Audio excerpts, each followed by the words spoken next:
యోహాను సువార్త 3:1-8. యూదుల అధికారి అయిన నికోదేమను పరిసయ్యుడు ఒకడుండెను. అతడు రాత్రి యందు ఆయన యొద్దకు వచ్చి, బోధకుడా, నీవు దేవుని యొద్ద నుండి వచ్చిన బోధకుడు అని మేము ఎరుగుదుము. దేవుడు అతనికి తోడై ఉంటేనే గాని నీవు చేయుచున్న సూచక్రియలను ఎవడనూ చేయలేడని ఆయనతో చెప్పెను. అందుకు యేసు అతనితో, ఒకడు క్రొత్తగా జన్మించితేనే కానీ అతడు దేవుని రాజ్యమును చూడలేడని నీతో నిశ్చయంగా చెప్పుచున్నానెను. అందుకు నికోదేము, ముసలివాడైన మనుష్యుడు ఎలా జన్మింపగలడు? రెండవ మారు తల్లి గర్భం మందు ప్రవేశించి జన్మింపగలడా అని ఆయనను అడగగా, యేసు ఇట్లనెను, ఒకడు నీటి మూలముగాను ఆత్మ మూలముగాను జన్మించితేనే గాని దేవుని రాజ్యములో ప్రవేశింపలేడని నీతో నిశ్చయంగా చెప్పుచున్నాను. శరీర మూలముగా జన్మించినది శరీరమును, ఆత్మ మూలముగా జన్మించినది ఆత్మయునై ఉన్నది. మీరు క్రొత్తగా జన్మింపవలనని నేను నీతో చెప్పినందుకు ఆశ్చర్యపడవద్దు. గాలి తనకిష్టమైన చోటను విసురును, నీవు దాని శబ్దంను విందువే కానీ అది ఎక్కడ నుండి వచ్చునో ఎక్కడికి పోవునో నీకు తెలియదు. ఆత్మ మూలంగా జన్మించిన ప్రతి వాడును అలాగే ఉన్నాడనెను. ప్రైజ్ లార్డ్, హల్లెలూయా. దేవుని బిడ్డలారా, ఇక్కడ మనం గమనించినట్లయితే యూదులకు అధికారి అయిన నికోదేము అనే పరిసయ్యుడు మధ్యరాత్రి వేళ ప్రభు దగ్గరకు వచ్చాడు. ప్రభు దగ్గరకు వచ్చి ప్రభుతో మాట్లాడుతూ అంటాడు, బోధకుడా, నీవు దేవుని యొద్ద నుండి వచ్చిన బోధకుడు అని మేము ఎరుగుదాం. దానికి కారణం కూడా చెప్పాడు. నీవు చేస్తున్న సూచక్రియలు, కార్యాలు ఇవన్నీ కూడా దేవుడు తోడుగా ఉంటేనే ఇవన్నీ చేయగలరు. కాబట్టి నువ్వు దేవుని యొద్ద నుంచి వచ్చినటువంటి బోధకుడు అని మాకు తెలుసు అని చెప్పాడు ఆయన. అలా ప్రభువుని ఆయన పొగిడినప్పుడు ప్రభువు వెంటనే అన్నాడు 3వ వచనంలో, అందుకు యేసు అతనితో, ఒకడు క్రొత్తగా జన్మించితేనే గాని అతడు దేవుని రాజ్యమును చూడలేడని మీతో నిశ్చయముగా చెప్పుచున్నాను అన్నాడు. దేవుని బిడ్డలారా, ఈ ప్రభువుని గురించి ఆయన ఎవరో ఆయన స్పష్టంగా తెలుసుకున్న తర్వాత మరి అలాంటి వానికి పరలోకాన్ని గురించి ప్రభు తేటతెల్లం చేశాడు. ఒకడు కొత్తగా జన్మిస్తేనే కానీ వాడు పరలోకానికి, దేవుని రాజ్యానికి రాలేడనే సత్యాన్ని ప్రభు నేర్పించాడు. నేర్పించినప్పుడు నికోదేముకు సందేహం వచ్చింది. క్రొత్తగా జన్మించమంటున్నావు, మళ్ళా తల్లి గర్భంలో నుంచి మళ్ళా రెండోసారి ఏమైనా బయటికి రావాలనా అని చెప్పి అనుమానం వ్యక్తం చేశాడు. అనుమానం వ్యక్తం చేసినప్పుడు ప్రభు 5వ వచనములో అన్నాడు, ఒకడు నీటి మూలముగాను ఆత్మ మూలముగాను జన్మిస్తేనే గాని దేవుని రాజ్యములో ప్రవేశింపలేడని నీతో నిశ్చయముగా చెప్తున్నాను అన్నాడు. నీటి మూలముగా అంటే నీరు దేనికి గుర్తు? వాక్యానికి గుర్తుగా ఉంది. అంటే పరలోకానికి ఒక ఆత్మ వెళ్ళాలి అని అంటే వాక్యం ప్రాముఖ్యమైంది, రెండోది ఆత్మ ప్రాముఖ్యమైంది. ఆ వాక్యానికి ఉన్న పవర్ ఎలాంటిదంటే, మనకు హెబ్రీ పత్రిక 4వ అధ్యాయము మనకు 12వ వచనంలో అక్కడ వాక్యం ఏం చెప్తుంది? దేవుని వాక్యము సజీవమై బలము గలదై రెండంచులు గల ఎటువంటి ఖడ్గము కంటెను వాడిగా ఉండి ప్రాణాత్మలను కీళ్లను మూలగను విభజించినంత మటుకు దూరుచు హృదయం యొక్క తలంపులను ఆలోచనలను శోధించుచున్నది. దేవుని స్తోత్రం, హల్లెలూయా. దేవుని బిడ్డలారా, దేవుని వాక్యం అనేది చాలా ప్రముఖ పాత్ర వహిస్తుంది. పరలోకానికి ఒక వ్యక్తి వెళ్ళాలి అని అంటే ఈ వాక్యము, రెండంచుల పదును కలిగినటువంటి వాక్యము హృదయంలోకి దూరి అది ఆ చెడుగునంతటిని సరి చేసుకుంటూ వెళ్తా ఉంటుంది. నా ప్రియ దేవుని బిడ్డలారా, ఆ వాక్యానికి ఉన్న పవర్ అలాంటిది. మనకు తెలుసు, మనం స్టువర్ట్పురం సెటిలర్స్ కావచ్చు, బెటర్గుంట సెటిలర్స్ కావచ్చు, కానీ ప్రభుత్వం వాళ్ళకి చెయ్యని ప్రయత్నమే లేనే లేదు. ఎన్ని ప్రయత్నాలు! వాళ్ళకి ఉద్యోగాలు ఇచ్చారు, పొలాన్ని ఇచ్చారు, ఇళ్ళు ఇచ్చారు, అన్ని ఇచ్చినప్పటికీ వాళ్ళు బ్రతుకులు మారలా. కానీ ఎప్పుడైతే సువార్త వాళ్ళకి వెళ్ళిందో, ఎప్పుడైతే వాళ్ళ వాక్యాన్ని వాళ్ళు విన్నారో, వాక్యం ద్వారా వాళ్ళందరూ రక్షించబడి అనేకులు మరి దేవుని సేవకులుగా తయారైపోయారు. అక్కడ అనేక మందిరాలు నిర్మించబడ్డాయి. ఈరోజు వాళ్ళందరూ ఆ వృత్తిని వదిలేశారు. దేవుని స్తోత్రం, హల్లెలూయా. అంటే ఒక వ్యక్తి మారేదానికి దేవుని వాక్యం ఎంత ప్రముఖ పాత్ర వహిస్తుందో మనకు అర్థమైపోతుంది. అందుకని ప్రభువు పదే పదే చెప్పే మాట ఏందంటే, చెవులు గలవాడు వినుగాక అంటాడు. అంటే కొంతమందికి చెవులేమో చూసేదానికి ఉంటాయి గాని, దేవుని మాటలు ఆ చెవుల్లోకి ఎళ్ళవు. డైవర్ట్ అయిపోయి వెళ్ళిపోతా ఉంటది. లేకపోతే సెల్ కొంత స్థానాన్ని ఆక్రమించేస్తుంది. నిద్ర కొంత స్థానాన్ని ఆక్రమించేస్తుంది. కొన్ని పరధ్యానంలోకి వెళ్ళిపోతూ ఉంటారు. దేవుని మాటలు హృదయంలోనికి వెళ్లకుండా అనేక రకాలైనటువంటి ఆటంకాలు, అభ్యంతరాలు ఉంటాయి. కానీ నీ హృదయంలోకి వెళ్ళే వాక్యాన్ని ఎప్పుడైతే ఇది నేరుగా హృదయంలోకి చేరిపోతుందో, దేవుని బిడ్డలారా, ఆ వాక్యానికి ఉన్న పవర్ ఎలాంటిదంటే, నీలో ఉన్న చెడుగునంతా కూడా సరిచేసి నిన్ను ఆ క్రొత్త జన్మ నీకు అనుగ్రహిస్తుంది. దేవుని స్తోత్రం. హల్లెలూయా. కాబట్టి వాక్యం ద్వారాను, రెండోది ఆత్మ ద్వారా అన్నాడు. ఆత్మ ఏం చేస్తుంది? మనకి యేస్కేలు గ్రంథం 36వ అధ్యాయము 26 నుంచి గమనిస్తే, నూతన హృదయము మీకు ఇచ్చేదను, నూతన స్వభావము మీకు కలుగ చేసేదను. రాతి గుండె మీలో నుండి తీసివేసి మాంసపు గుండెను మీకు ఇచ్చేదను. నా ఆత్మను మీ యందుంచి నా కట్టడలను అనుసరించి వారిని గాను, నా విధులు గైకును వారిని గాను మిమ్మల్ని చేసేదను. ఇల్లాడు హల్లెలూయా. దేవుని బిడ్డలారా, ఎప్పుడైతే దేవుని వాక్యం నీలో చెడంతా తీసేస్తుందో, దేవుని ఆత్మ చేసే కార్యం ఏంటి? మీకు నూతన హృదయాన్ని, నూతన స్వభావాన్ని ఇస్తాడు. రాతి గుండెని తీసేసి మాంసపు గుండెని ఇచ్చాడు. నా ఆత్మను మీ అందు ఉంచి కట్టడలను, విధులను అనుసరించేవారుగా చేస్తానన్నాడు. కాబట్టి దేవుని బిడ్డలారా, ఎప్పుడైతే దేవుని వాక్యము, దేవుని ఆత్మ మన హృదయాన్ని అంతటిని సరిచేస్తుందో, యేసు రక్తము తెర మన ప్రతి పాపాన్ని కడగబడుతుందో, మనము దేవుని వాక్యం చెప్పినట్లుగా క్రొత్తగా జన్మించిన అనుభవంలోకి వస్తాం. మరి అందుకే మనకు ఆ నికోదేముతో ప్రభువు ఏం చెప్పాడంటే, మీరు కొత్తగా జన్మించాలి అని అన్నదానికి నువ్వేం ఆశ్చర్యపడాల్సిన పనేం లేదు. గాలిని చూస్తున్నావు కదా, గాలిని అది దానికి ఇష్టమైనట్టు చోటు విసురుతా ఉంది. నీవు దాని శబ్దాన్ని వింటావు, అనుభవిస్తావు, కానీ గాలి ఎక్కడి నుంచి వస్తుందో, ఎక్కడికి వెళ్తుందో నీకు తెలియదు. అంటే గాలి ఎట్నుంచి వస్తుంది, ఇది ఎక్కడికి వెళ్తుంది, ఈ గాలి అంతా అనేది నీకు అర్థం కాదు. కేవలం దాన్ని అనుభవిస్తూ ఉంటావు. అలాగనే ఆత్మ మూలంగా జన్మించే ప్రతి వాడు కూడా అలానే ఉంటాడు అని మనం ఒకసారి 3వ వచనంలో, ఒకడు కొత్తగా అనే దానికి ఫుట్నోట్లో ఏమిచ్చాడు?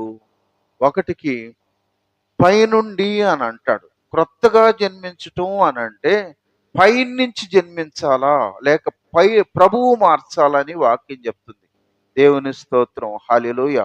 అంటే ఒక వ్యక్తి దేవుని వాక్యాన్ని విని దేవుని ఆత్మ చేత సరిచేయబడిన తర్వాత ఆ వ్యక్తిలో మార్పు అనేది మనం ఏం చేసుకునేది కాదు. పరలోకాన్ని నుంచి ప్రభువు కార్యం అది అక్కడ నుంచి ఆపరేట్ చేస్తాడు. మన హృదయ మార్పిడి ఆయన జరిగిస్తాడు. దేవుని స్తోత్రం. హల్లెలూయా. కాబట్టి క్రొత్తగా జన్మించిన అనుభవం మనం ఎప్పుడైతే కలిగి ఉంటామో అలాంటి వాళ్ళు మరి పరలోకానికి ఎలిజిబుల్ అని చెప్పి దేవుని వాక్యం చాలా స్పష్టం చేస్తుంది. మనం అందుకనే వాక్యం లోకసు వార్త 3వ అధ్యాయం 8వ వచనంలో, మారు మనసునకు తగిన ఫలము ఫలించుడి. అబ్రహాము మాకు తండ్రి. ఇక్కడ వాక్యం అంటాడు, మారు మనసుకు తగిన ఫలాలు ఫలించండి అని అన్నాడు. అబ్రహాము మాకు తండ్రి, యేసయ్య మాకు దేవుడు, ఇవన్నీ చెప్పుకోవటం కాదు కావాల్సింది. నువ్వు నిజంగా మారు మనసు నీకుంటే మారు మనసు తగిన ఫలాలు ఫలించమన్నాడు. ఫలాలు ఫలించడం అంటే పొలం వేసావు, వేసిన పొలం బాగా ఎత్తుగా ఉందంటే అబ్బా బలి పంట పండింది అంటావా? ఏం అనం. రేపు అది ఇవన్నీ పరిస్థితులన్నీ తట్టుకొని మంచిగా పంట వచ్చింది అనుకోండి, మనం ఎక్స్పెక్ట్ చేసిన దానికంటే పంట ఎక్కువగా వచ్చింది అనుకోండి, అప్పుడు భలే ఫలించింది అంటాం. అంటే ఫలింపు అనేది ఆ గింజలు మన ఇంటికి వస్తేనే దానికి ఎక్కువ కాసింది అనేది అర్థం అవుతుంది. ఒక తోటలు వేసాము, ఆ తోటకి పోత వచ్చినప్పుడు మనం అది బాగా వచ్చింది అనుకోము. పిందులు వచ్చినప్పుడు అనుకోము, కానీ ఎప్పుడైతే ఫలాలు ఎక్కువగా ఉంటాయో అప్పుడు మాత్రమే మనకు తెలుస్తుంది పంట చాలా బాగా వచ్చిందంటాం. దేవుని స్తోత్రం, హల్లెలూయా. కాబట్టి ప్రియ దేవుని బిడ్డలారా, అవి ఎట్లా ఫలించాయో నువ్వు నేను కూడా ఒక క్రైస్తవుడు అయిన తర్వాత క్రీస్తుని వెంబడించేటప్పుడు మనం కూడా ఫలాలు, మారు మనసుకు తగిన ఫలం ఫలించాలన్నాడు.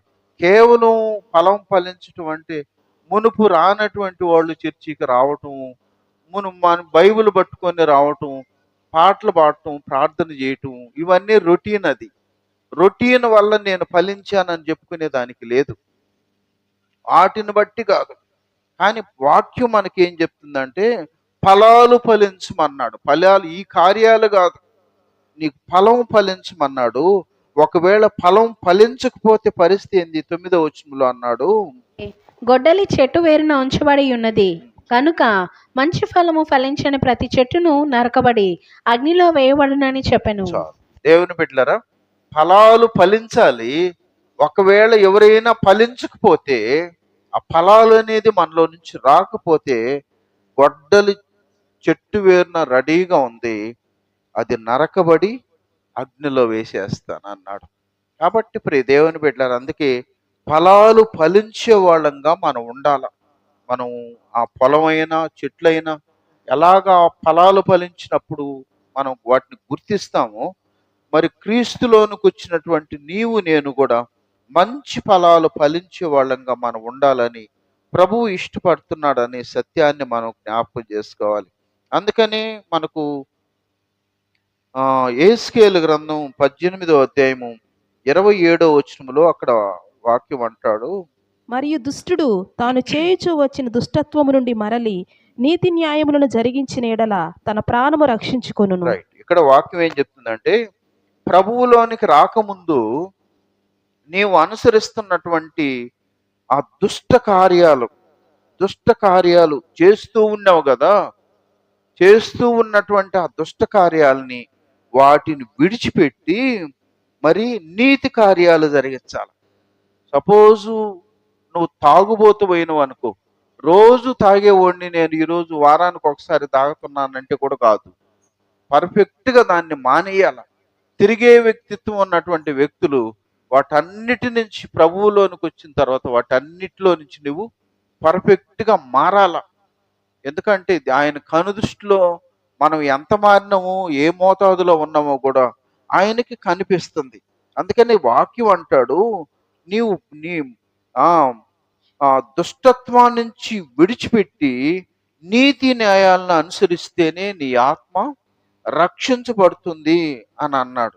కాబట్టి ప్రియ దేవుని బిడ్డలారా, ఒకవేళ తిరుగుబోతుగా తాగుబోతుగా ఉన్న వాటిలో నుంచి పూర్తిగా విడుదలయ్యి మనం రావాలి. లేదు తిట్టుబోతుగా ఉన్నా, కొంతమంది నోరు తెరిస్తే మరి రకరకాలైన భాషలు ఉపయోగించేస్తారు. అలాంటి భాషల్లో నువ్వు ఏకీభవిస్తున్నా నువ్వు దేవుని రాజ్యానికి హక్కుదారుడివి కానే కాదు. కొంతమంది నోటిని కైనీళ్ళతో పాడు చేస్తుంటారు, కొంతమంది ఆకొక్కలతో పాడు చేస్తుంటారు, కొంతమంది ఆచారాలతో వాళ్ళను వాళ్ళు పాడు చేసుకోవటం కాకుండా ఇతరులకు కూడా పాడు చేస్తుంటారు. అలా చేయకూడదు, ఇలా చేయకూడదు అని. నువ్వు నీ ఇవన్నీ కూడా దుష్టుని సంబంధమైన కార్యాలు. ఇవన్నీ కూడా ఈ కార్యాలన్నిటిలో నువ్వు ఎందులో ఎన్ని పాలు పంపులు పొందినప్పటికీ వాటన్నిటి నుంచి నువ్వు విడుదలైపోయి నీతి కార్యాలు చేయాల. నీతి కార్యాలంటే కేవలం మందిరానికి వస్తాను, ప్రార్థన చేస్తాను కానీ వాటిల్లో నీతి కార్యాలు అనేది ఎలాంటివని అంటే ఆసక్తిగా చేసేది వేరు, రొటీన్గా రావటం వేరు. చదవాలి కాబట్టి వాక్యాన్ని చదవటం, ప్రార్థన చేయాలి కాబట్టి చేయటం, మందిరానికి రావాలి కాబట్టి రావటం వేరు, ఆసక్తిగా రావటం వేరు. ఆసక్తిగా చేసే పరిస్థితి వేరు, చెయ్యాలి కాబట్టి చేయటం వేరు.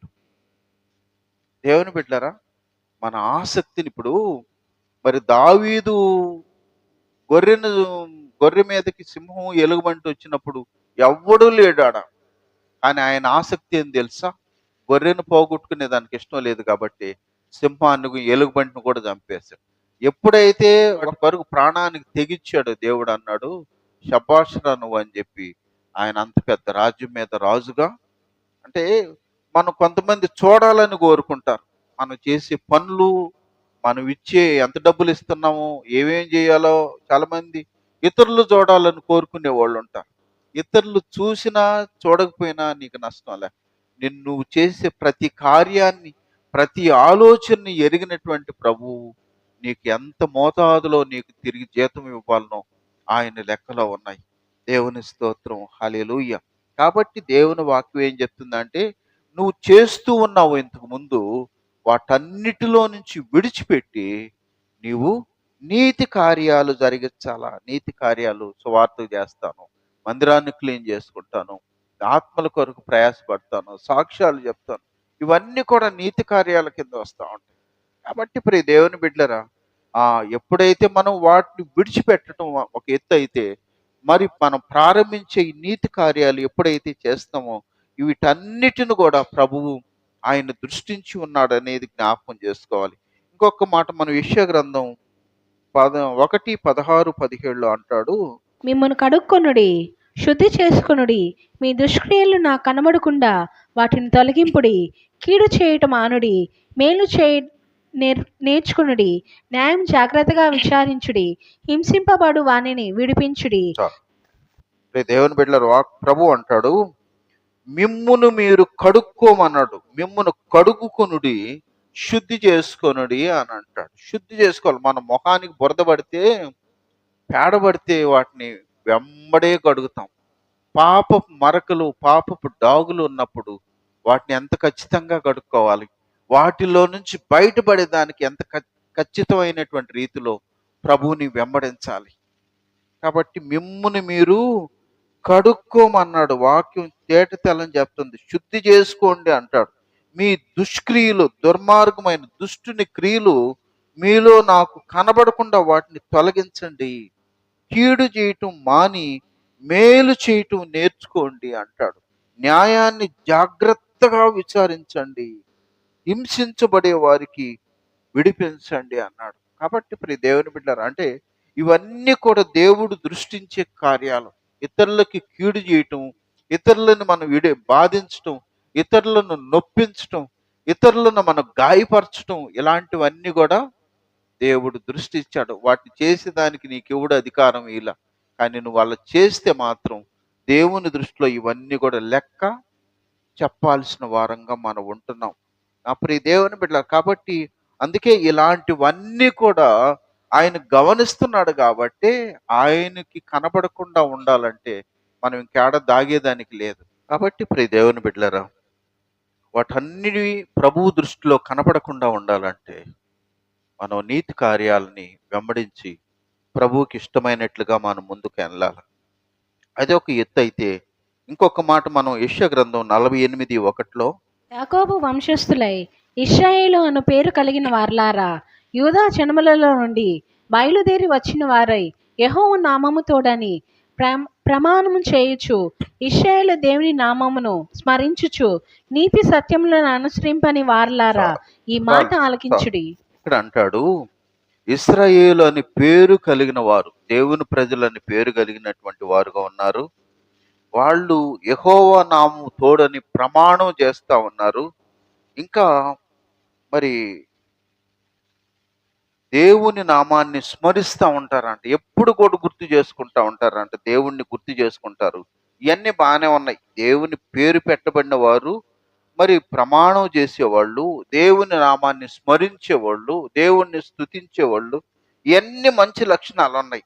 ఆ కింద వచనంలో అంటాడు, నీతి సత్యములను అనుసరింపని వారలారా అన్నాడు. అంటే ఆయన పేరు పెట్టబడి నామాన్ని స్మరిస్తూ ఆయనలో ఎదుగుతున్నటువంటి నీవు అన్ని బాగానే ఉండే, కానీ మరి నీతి సత్యాన్ని అనుసరించకపోతే, నీతిమంతుడైన క్రీస్తుకు తగినట్లుగా నా జీవితం లేకపోతే, మరి మనం ఎంతవరకు మనం ఎలిజిబిలిటీ ఉంది? మనకు దేవుని బిడ్డలు అనే పేరు పెట్టబడి ఉన్నాము, దేవునిలో మనం ఆయన సన్నిధికి వస్తున్నాము, ప్రార్థనా జీవితం కలిగి ఉన్నాము, పాటలు పాడుతున్నాము, అన్నీ ఉన్నాయి. కానీ నీతిమంతుడైన క్రీస్తుని వెంబడించటం, సత్యంగా యథార్థంగా వెంబడించడం అనేది లేకుండా మనం ఒకవేళ ఉంటే మనం అక్కడికి వెళ్ళేదానికి వీలు లేదు. నువ్వు ఎంతసేపు దేవుని స్తోత్రం అని చెప్పుకున్నా, ఎంతసేపు యేసయ్యకు వందనాలని చెప్పినా, నీవు అనుసరించకపోతే, నువ్వు చేసే ఈ ప్రయత్నాలు ఇలాంటివన్నీ కూడా నీకు నష్టాన్ని కలిగిస్తాయి అనేది మనం జ్ఞాపకం చేసుకోవాలి. గత వారాల్లో మనం ఆ ధనవంతుని గురించి చెప్పుకున్నాం. లోకాసు వార్త 16 అధ్యాయంలో ధనవంతుని గురించి చెప్పి, అతను అతనికి పరలోకం ఏందో, మరి నరకం ఏందో, తరువాత అబ్రహాము ఎవరు అన్నీ తెలుసు. దేవుని వాక్యం ఆయనకి ఎరిగినటువంటి వాడు. సువార్తను కూడా విన్నవాడుగా మనం గమనించాం గత గత దినాల్లో. అన్నీ బాగానే ఉండయి కానీ అతను ఏం చేశాడు? నీతి సత్యాన్ని అనుసరించలా. ప్రభువు చెప్పినట్లుగా బ్రతుకు మార్పు రాలేదు కాబట్టి అతను ఎడబోయాడు, పాతాళంలో పడిపోయి, ఆ ఒక్క బొట్టు ఏలు నీళ్ళల్లో ముంచి నా నాలుకను చల్లార్చమని ప్రాధేయపడ్డాడనంటే ఎంతగా ఆయన ఆ అగ్నిలో ఆయన మాడిపోతున్నాడో మనకు అర్థం అవుతుంది. కాబట్టి నా ప్రియ దేవుని బిడ్డలారా, ఇలాంటి పరిస్థితి కాదు. మరి మనలో స్పష్టమైనటువంటి మార్పు, ఖచ్చితమైనటువంటి మార్పును అలా మనం ఫలించే వాళ్ళంగా మనం ఉంటేనే మనం గుర్తించగలం. ఫలించాము అనే దానికి కొన్ని మనం గమనించినట్లయితే, జక్కయ్య మనకు తెలుసు. లోకాసు వార్త 19 అధ్యాయంలో జక్కయ్య ప్రభువుని ఎరక్క మునుపు ఆయనకున్న పేరేంది? పాపి అనేటువంటి పేరు. పాపి అనేటువంటి పేరు కలిగినటువంటి జక్కయ్య ఇంటికి యేసు ప్రభు వెళ్ళినప్పుడు ప్రజలందరూ అనుకున్నాడు, మరి యేసు ప్రభు ఏంది పాపింటికి వెళ్ళాడేంది అని ప్రజలందరూ సనుక్కుంటా ఉన్నారు. సనుక్కుంటా ఉన్నప్పుడు ఎప్పుడైతే ప్రభువు జక్కయ్య ఇంటికి వెళ్ళాడో, ప్రభువు సన్నిధిలో కాసేపు జక్కయ్య గడిపాడో, వెంటనే జక్కయ్య పైకి లేచి అన్న మాటలేందో తెలుసా? ప్రభువా, నా ఆస్తిలో సగం నేను పేదలకు ఇస్తున్నా. మునుపు ఆయన జీవితం ఏంది? డబ్బుకి కక్కుర్తి పడేవాడు. డబ్బు మీద ఎంత వ్యామోహం కలిగినటువంటి వ్యక్తి ఈరోజు ప్రభువు సన్నిధిలో ఆయన ఆ కాసేపు దేవుని సన్నిధిలో ఉన్న ఆయన వెంటనే అన్నమాట, నా ఆస్తిలో సగం నేను పేదలకి ఇచ్చేస్తున్నా. ఎవరి దగ్గరైనా నేను అన్యాయంగా తీసుకుంటే వాళ్ళకి ఎన్ని రెట్లు ఇస్తాను? 4 రెట్లుగా నేను ఎక్కువ ఇస్తాను ప్రభువా అని తేటతెల్లం.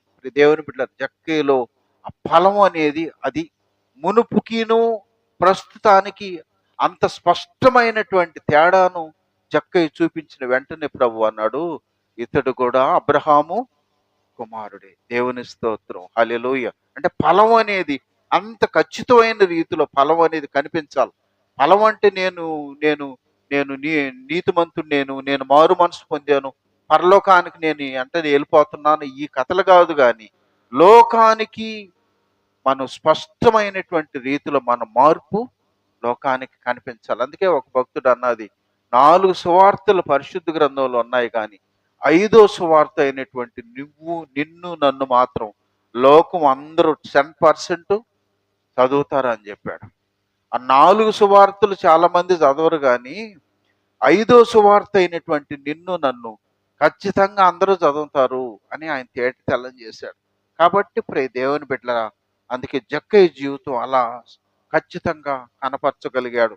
సమరయ స్త్రీ జీవితాన్ని కూడా గమనిస్తే, మునుపు ఆమె ఎవ్వరూ చూడకుండా నీళ్ళకి వెళ్ళేది. ఎప్పుడైతే ప్రభువు ఆమెను సంధించాడో, ప్రభువు ఆమెతో మాట్లాడిన తర్వాత ఆమె ఎంత పాపంలో ఉండిందంటే 5 మందిని మార్చేసి 6వ వాళ్ళ దగ్గర ఉండిపోయిందంట. అందుకనే ఆమె వెంటనే అంటుంది, ఎప్పుడైతే ప్రభువు మాటలు విన్నటువంటి ఆమె ఊరిలోకి వెళ్ళిన బాపత్తే లేదు ఆమె.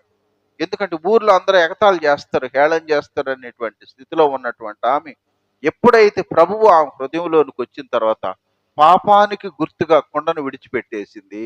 వెంటనే ఊర్లోకి వెళ్ళి ఊరంతటిని ప్రభువు కొరకు సంపాదించింది. దేవుని స్తోత్రం, హల్లెలూయా. రక్షించబడి ఒకవేళ ఒక అరగంట సేపు అయి ఉంటుందేమో కానీ ఆమె ఒక్క ఆత్మను రక్షిస్తే ప్రభువుకి సంతోషం. గ్రామం అంతా రక్షించిందంటే ప్రభు ఎంత సంతోషపడి ఉంటాడు. ప్రభువుని ఎంత సంతోషపరిచిందో చూడు ఆమె జీవితం. అది ఫలాలు ఫలించే అనుభవం. అదే కాకుండా మనం పౌలు జీవితాన్ని కూడా, సౌలు గారి జీవితంలో గమనిస్తే మునుపు క్రైస్తవము అంటేనే అందరినీ కొట్టేవాడు, అందరినీ చంపేవాడు. అది అట్లాంటిది ఆయన క్రీస్తులోకి వచ్చిన తర్వాత, క్రీస్తును ప్రకటిస్తున్న తర్వాత ఈరోజు ఆ అందరూ మారాలని కోరుకొని ఎంతో ప్రయాసపడ్డాడు. మునుపు చంపేవాడు ఈరోజు తానే సత్యదానికి రెడీగా నేను బ్రతుకట క్రీస్తే, చావు అయితే నాకు లాభం అని చెప్పగలిగాడంటే ఎంత మార్పు లోకానికి కనపరచగలిగాడో.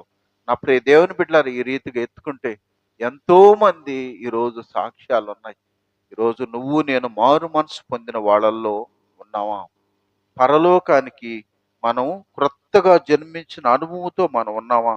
ఈరోజు నువ్వు నేను పరలోకానికి ఖచ్చితంగా వెళ్తామన్నా నీ ఆత్మ నీకు సాక్ష్యం చెప్తుందా? ఎందుకంటే మనకు వాక్యం ఏం చెప్తుందంటే, మొదటి యోహాను రాసిన మొదటి పత్రిక 3వ అధ్యాయము 21లో అంటాడు,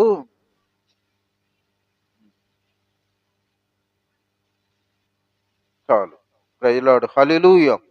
మనకు మన హృదయం చెప్పేస్తుంది, నువ్వు నీతిగా ఉన్నావు, నువ్వు దోషంతో ఉన్నావు, నీవు పాపములో ఉండి నువ్వు నిత్య నరకానికి ఖచ్చితంగా వెళ్తావని మరొకడు మనకు చెప్పలే. దేవుడు అలాంటి పార్ట్ని మన హృదయంలో పెట్టాడంట. అది చెప్తుందంట, మన హృదయాన్ని మనకు దోషారోపణ చేస్తుందంట. నువ్వు తప్పు చేస్తున్నావు, నువ్వు పాపంలో ఉన్నావు, నువ్వు భ్రష్టత్వంలో ఉన్నావు అని. అది మనల్ని హెచ్చరిక చేస్తుంది.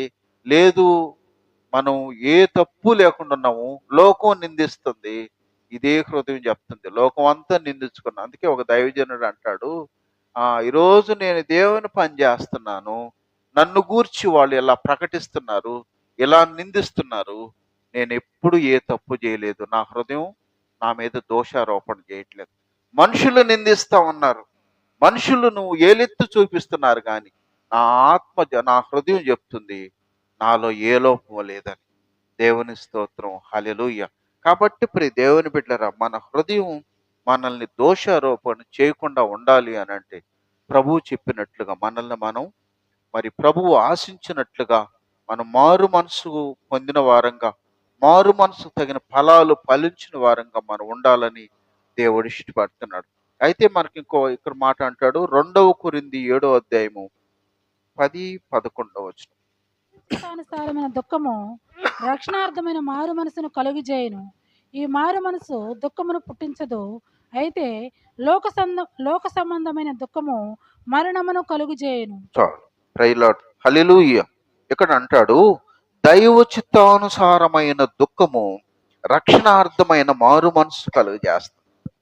దైవ చిత్తానుసారమైన దుఃఖం అనేది ఎలాంటిది అని అంటే, మనకు లోకాసు వార్త 7వ అధ్యాయము 37వ వచనం ముందు వెనకలో మనకు ప్రభువుని ఒక వ్యక్తి భోజనానికి ఆహ్వానించాడు.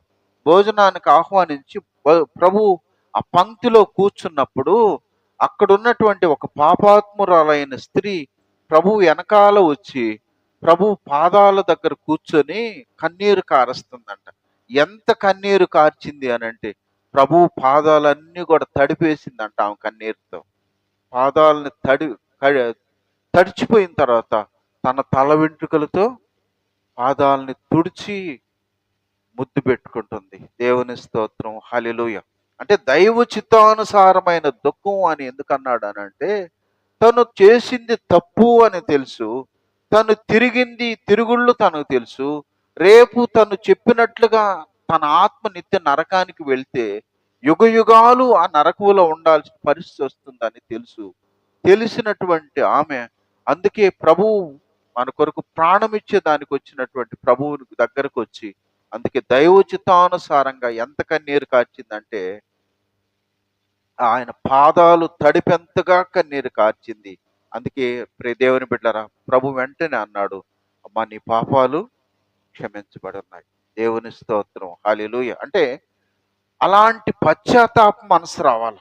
అలాంటి మనసు వస్తే కన్నీరు అనేది ఆటోమేటిక్గా మరి అలా వస్తుందనేది మనకు వాక్యం తేట తెల్లం చేస్తుంది. అయితే నా ప్రియ దేవుని బిడ్డలారా, ఇక్కడ వాక్యం ఏం చెప్తుందంటే, లోకాసు వార్త 16వ అధ్యాయము 16వ వచనములో అంటాడు, యోహాను కాలము వరకు ధర్మశాస్త్రమును ప్రవక్తలను ఉండిరి. అప్పటి నుండి దేవుని రాజ్య సువార్త ప్రకటింపబడుచున్నది. ప్రతివాడును ఆ రాజ్యములో బలవంతముగా చొరబడుచున్నాడు. ప్రియ దేవుని బిడ్డలారా, ఇక్కడ మనం గమనించినట్లయితే యోహాను కాలము నుండి దేవుని సువార్త ప్రకటించబడుతుంది. యోహాను సువార్త, దేవుని సువార్త యోహాను కాలము నుంచి ప్రకటించబడుతుంది. ప్రతి వాడును ఆ రాజ్యములో బలవంతంగా జొరబడుచున్నాడు అన్నాడు. దేవుని రాజ్య సువార్త యోహాను కాలము నుంచి సువార్త లోకానికి ప్రకటించబడుతుంది. యేసు ప్రభు వచ్చిన తర్వాత మరింతగా విస్తరించేసింది. ఈ మీరు వెళ్ళి ప్రకటించండి, నమ్మి బాప్తిసం పొందినవాడు రక్షించబడతాడని ప్రభువు ఆజ్ఞ మేరకు శిష్యులు ఎంత గొప్పగా పరిచయం చేశారంటే, ప్రభువు ఈ లోకానికి వెళ్ళిన తొలి 30 సంవత్సరాల్లో ప్రపంచానంతటికి సువార్త ప్రకటించేశారు వాళ్ళు. దేవుని స్తోత్రం, హల్లెలూయా. ప్రభువు కొరకు అంత త్యాగపూరితంగా వాళ్ళు ప్రయాసపడ్డారు. అక్కడ వాక్యం ఏం చెప్పిందంటే, మా ఏ భేదం లేదు, అందరూ పాపం చేసి దేవుడు అనుగ్రహించి మహిమను పొందలేకపోతున్నారని వాక్యాన్ని సువార్త ద్వారా ప్రకటించి, మన పాపం కొరకు ప్రభు ఈ లోకానికి వచ్చి ప్రాణం పెట్టాడని, ఆయన్ని అంగీకరించడం ద్వారా మన పాపా నుంచి మనం విడిపించబడి నీతిమంతులుగా పరిశుద్ధులుగా మార్చబడతామన్న సత్యాన్ని ఎప్పుడైతే లోకానికి సువార్తగా ప్రకటించేశారో, ఆ సువార్త అనేక హృదయాల్ని కదిలిచ్చింది. అనేకులు ఆ మర్మాన్ని గ్రహించి ప్రభువుని అందుకనే అన్నాడు, ఆ ప్రకటించబడిన సువార్త ద్వారా అనేకులు ఆ రాజ్యములో బలవంతంగా, వాళ్ళు వాస్తవానికి యోగ్యులు కాదు, అర్హత వాళ్ళకి లేదు, కానీ ఎప్పుడైతే సువార్తను విన్నారో, ప్రభువు దగ్గరకు వచ్చి పాపాలు ఒప్పుకొని మరి వాళ్ళు ఎప్పుడైతే గోజారుకున్నారో, యేసయ్య ఆయన రక్తం ద్వారా కడగబడినప్పుడు వాళ్ళందరూ కూడా దేవుని రాజ్యములో బలవంతంగా వస్తున్నారు అని ఆయన వాక్యం అంటుంది. దేవుని బిడ్డరా, అంటే పాపములో ఉన్నటువంటి వ్యక్తి, దుర్మార్గములో అన్యాయములు అక్రమంగా ఉన్నటువంటి వ్యక్తికి సువార్త అనేది ఖచ్చితంగా తగులుతుంది. వాళ్ళ హృదయ మార్పిడి జరిగి వాళ్ళందరూ కూడా దేవుని రాజ్యానికి వచ్చేదానికి అవకాశం అనేది చాలా మందికి వచ్చింది. అయితే దౌర్భాగ్యం ఏంటంటే, ఇంకా చాలా మందికి నేను ఏ పాపం చేయలేదు, పుట్టిన కాడి నుంచి నేను నీతిమంతుడేను, నేను యోగ్యుడేను, నాలో ఏ పాపం లేదు కాబట్టి నేనేం యేసయ్య రక్తంలో కడబడాల్సిన అవసరం లేదనే రీతిలో ఇంకా చాలా మంది మొండికి తిరుక్కో ఉన్నారు. దేవుని బిడ్డలారా, వాక్యం ఏం చెప్తుందంటే, జన్మ పాపం ప్రతి మనిషి జీవితంలో ఉంది.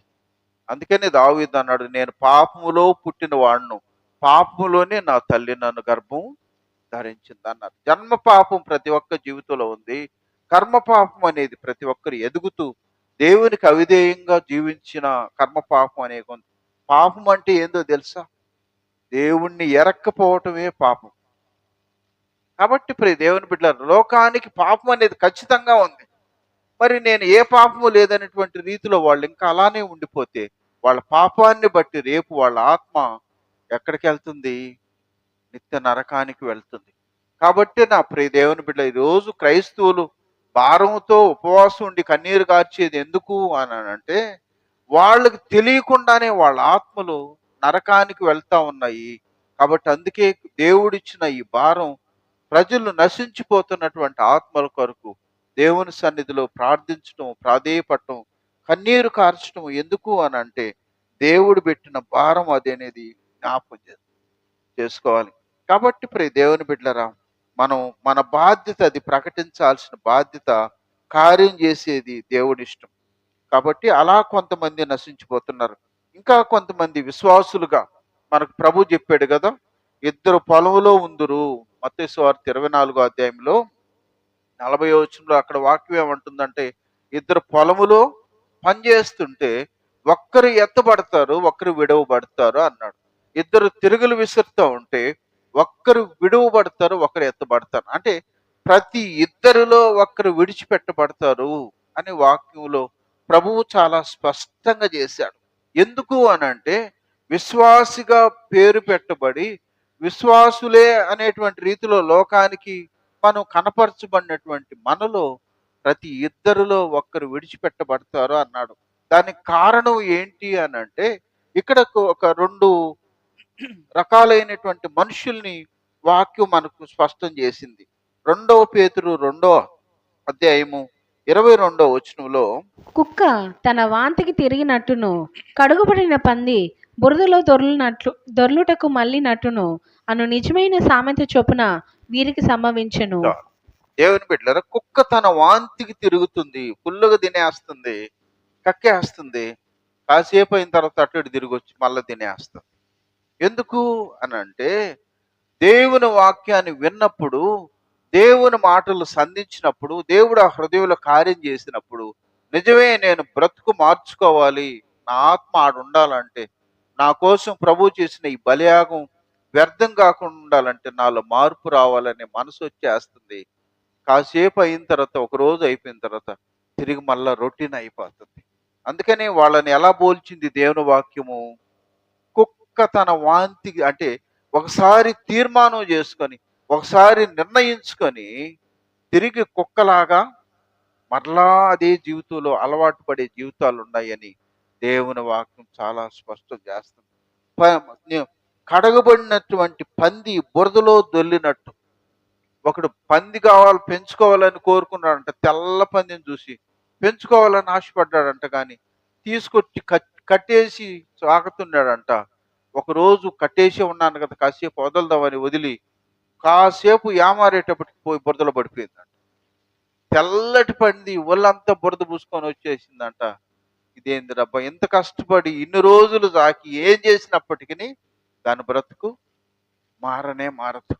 పంది లాంటి జీవితాలు ఈరోజు అనేకులు జీవితం అంతా వ్యర్థంగా గడిపేసి, ప్రభువులోనికి వచ్చిన తర్వాత అయినా బ్రతుకు మార్చుకొని యోగ్యంగా జీవించడం చేతగాని వాళ్ళందరినీ కూడా ప్రభు వాక్యం పందితో పోల్చేసింది. ఆ మాటలు కాదు ఇవి.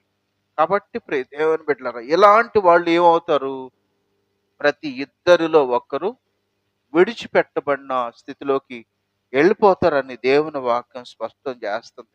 కాబట్టి నా దేవుని బిడ్డలారా, అందుకని మనం లోకాసు వార్త 13వ అధ్యాయము 28వ వచనంలో అంటాడు, అబ్రహాము ఇస్సాకు యాకోబులను సకల ప్రవక్తలను దేవుని రాజ్యములో ఉండుటయు మీరు వెలుపలికి త్రోయబడుటయు మీరు చూచినప్పుడు మీరు ఏడ్చుచు పండ్లు కొరుకుదురు. చాలు. దేవుని స్తోత్రం, హల్లెలూయా. దేవుని బిడ్డలారా, అబ్రహాము, ఇస్సాకులు, యాకోబులు అలాంటి వాళ్ళ జీవితాల వల్లే మనం క్రీస్తు రక్తంతో కడగబడిన తర్వాత మనలో మారి వాళ్ళతో పాటు పరలోకంలో ఉండేవాళ్ళు కొంతమంది ఉంటారు. అయితే కొంతమంది ఇలా ఆ రక్షణని దుర్వినియోగం చేసుకొని, మార్పు అనేది మేము కలిగి ఉన్నాము దేవుని బిడ్డలం అనే మనస్తత్వంతో సక్రమంగా లేకుండా అలా ఉండేవాళ్ళు వెలుపలికి తోయబడతారు. అక్కడ ఏడ్పు పండ్లు కొడుకుతుందని వాక్యం చాలా స్పష్టం చేస్తుంది. కాబట్టి నా దేవుని బిడ్డలారా, దేవుడు ఇతను అందుకని దేవుని వాక్యం స్పష్టం, కొత్తగా జన్మించిన అనుభవం మనం కలిగి ఉంటేనే మన ఆత్మ రేపు పరలోకానికి వెళ్తుంది, ప్రభువుతో ఉంటుంది, నిత్య ఆనందములో నిత్య సంతోషములో పాలు పంపులు పొందుతుంది. ఒకవేళ మనలో క్రొత్తగా జన్మించిన అనుభవం అనేది లేకుండా, మారు మనసు అనేది లేకుండా, మారు మనసుకు తగిన ఫలాలు అనేది లేకుండా ఉంటే, మనం ఎంతకాలం భక్తి చేసినప్పటికీ ఆ భక్తి మనకి ఏమాత్రం ఉపయోగం ఉండదు అనే సత్యం దేవుని వాక్యం మనకు స్పష్టం చేస్తుంది. కాబట్టి దేవుని బిడ్డలారా, ఈ చివరి దినాల్లో మనం ఎన్నో సంవత్సరాలు క్రైస్తవ్యాన్ని అనుసరిస్తున్నాం, ఎన్నో క్రిస్మస్లు కూడా జరుపుకున్నాం.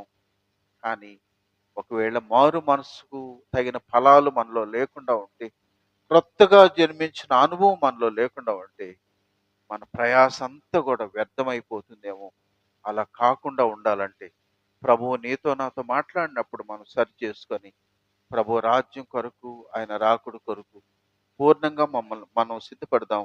దేవుడి మాటలు ఆయన వెనుకల్లో దీవించును గాక.